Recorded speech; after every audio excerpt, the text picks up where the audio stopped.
Hello, my name is Eva Robledo, and today I'll be talking about the communication that goes into being an immigration lawyer and differences. Our attitude towards immigration reflects our faith in the American ideal. We have always believed it possible for men and women who start at the bottom to rise as far as the talent and energy allow. Neither race nor place of birth should affect their chances. Robert F. Kennedy. Immigration law requires for a person to be very knowledgeable in the different cultures that they may encounter during any time. During this speech, I will be talking about the unjust laws that many people who seek refuge in the United States face once they try to start the process to gain citizenship. I will also be talking about the new means of communication that I will be incorporating into my work when I eventually do become an immigration lawyer. Immigrants in society today face a lot of discrimination. The government continues to make the process harder and harder, and it places tremendous amounts of stress on families.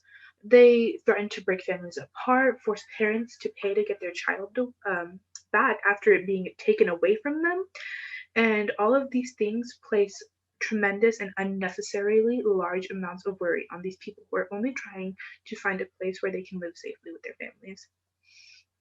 As the years have passed, the US citizenship has become harder instead of easier.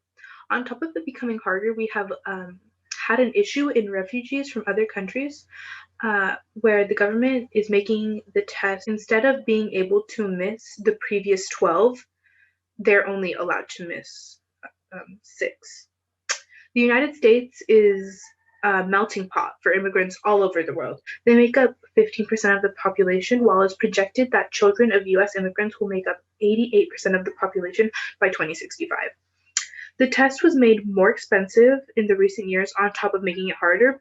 And once you failed the test twice, you are no longer eligible for the citizenship. Communication differences. To be able to be an effective lawyer, I will be able to communicate with people from different backgrounds and study the cultural differences that there are in America and from the country that they come from. I won't disrespect them by using like the hand gestures I'm using now.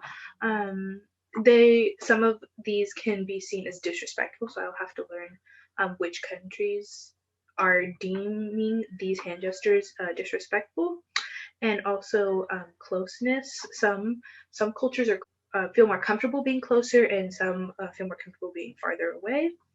And communicating is different across all cultures. Communicating across all cultures says that it is important to effectively communicate with your clients because, in a way, it makes them comfortable. Your communication lowers, then the trust with the client will lower. And you should not create any biases before meeting a client on race, based on race or religion, because not every person interprets or views situations the same. You should take things case by case and focus on building a relationship with your client, and you will have the best outcome. It is important that we make accommodations for the people of different backgrounds because the United States is built off of the backs of immigrants. And if we don't acknowledge our cultural differences that are ingrained in our society, we will become and remain ignorant. Conclusion. Immigrants have been the backbone of the United States, but still face discrimination and are screened through wealth tests to decide whether they are risk-based and whether they should have access to public benefits. The government is in need of reform, and many people agree with this and oppose ICE, saying abolish ICE, which means to do away with the system and create a new one that works. It is important that these people that have come to the US seek a lawyer and are being respected. If they are rude, then be understanding because they are under a lot of stress and possibly being away from their families, using the last of their money, trying to create a better life for themselves, and possibly escaping war or famine. As a society, we must acknowledge our privilege and open our minds to different cultures and backgrounds. We must stay away from ignorance and believe that we are the only, and the belief that we are the only country in the world. And only the people that are born within our borders matter. Whether it be putting in an effort to pronounce a name or word correctly, it can mean the difference between someone feeling disrespected and welcomed.